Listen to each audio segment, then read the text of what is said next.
Достойни българи, уважаеми госпожи и господа, възлюбени в Господа братя и сестри, слава на Господа, че стоим тук пред най-големия храм на територията на България.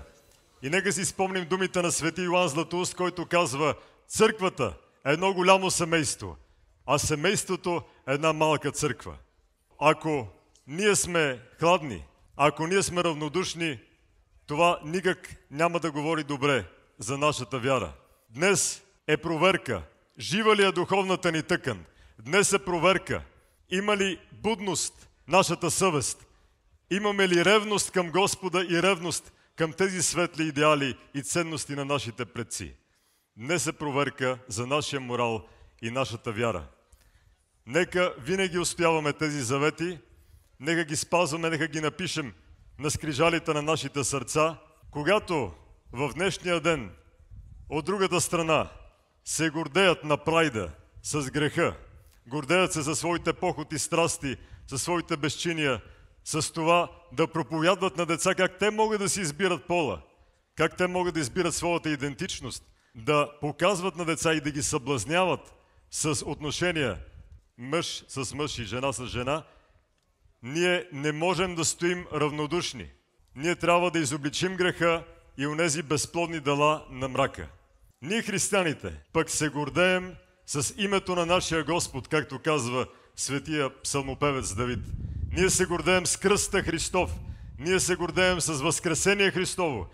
Ние се гордеем с Църквата Христова и с нашата българска църква, която е на 1160 години.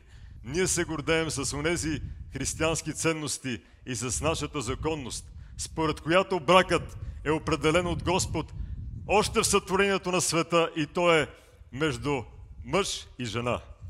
Ние се радваме заради любовта, която Господ ни е завещал. Любов към ближен, любов към нашите родители, любов към нашите деца, любов дори към врага. Ние имаме любов и към нашите врагове или към нашите ближни и се молим за тях, защото сме сигурни, че има по-добър път за тях. Път към спасение, път към Господа, път към съзидание, път към семейството, път към потомството, път към вярата, път на очистване, път към вечното царство при Бога. Така че да се зарадваме, че сме много, че сме силни, че Господ е с нас и винаги с вяра да ходим и с дразновение и да устояваме нашите ценности, нашия морал, нашата култура и християнското семейство. Бог да пази България! Нека вървим заедно! В името на нашето семейство, в името на децата на България и в името на светлото и достойно бъдеще на нашата страна. Благодаря ви, че сме заедно.